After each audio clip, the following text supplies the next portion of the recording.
అది పెద్దలు మనకు బోధించింది. అద్వైతాన్ని ఈ సమాజానికి అందించిన ఆదిశంకరునికి మించి జగద్గురు ఉంటారనేది నేను అనుకోను. కానీ అలాగని మిగతా ఎవరిని నేను తక్కువ ఎప్పుడూ చేయను. ఎందుకంటే ప్రతి ఒక్కళ్ళు they are born with a gift. భగవంతుడు అంటే నేచర్ ఎవరిని ఎప్పుడు పుట్టించుకొని వాళ్ళ ద్వారా ఏమేం చేయించాలో చేయించుకున్నారు. బట్ అందరిలో ఒక హీరోయిజం చూడాలి అంటే ఒక ఆల్మైటీనెస్. ఇప్పుడు నాకు దేవతల్లో మామూలుగా చూడాలంటే నాకు కృష్ణుడు అంటే చాలా ప్రాణం.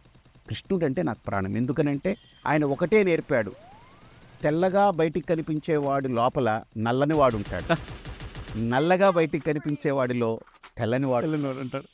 తెల్లగా కనిపించేవాడిలో తెల్లవాడు ఉండడం కూడా అరుదుగా దొరుకుతుంది. ఓకే, నల్లగా కనిపించేవాడిలో నల్లగా ఉండేవాడు కూడా ఉండొచ్చు. కాబట్టి ఇన్ని వేరియేషన్స్తో ఈ నేచర్ ఉంది. కాబట్టి నువ్వు ప్రతిదాన్ని యాక్సెప్ట్ చేయగలగాలని అద్భుతమైన కోణాలు ఆవిష్కరించావు.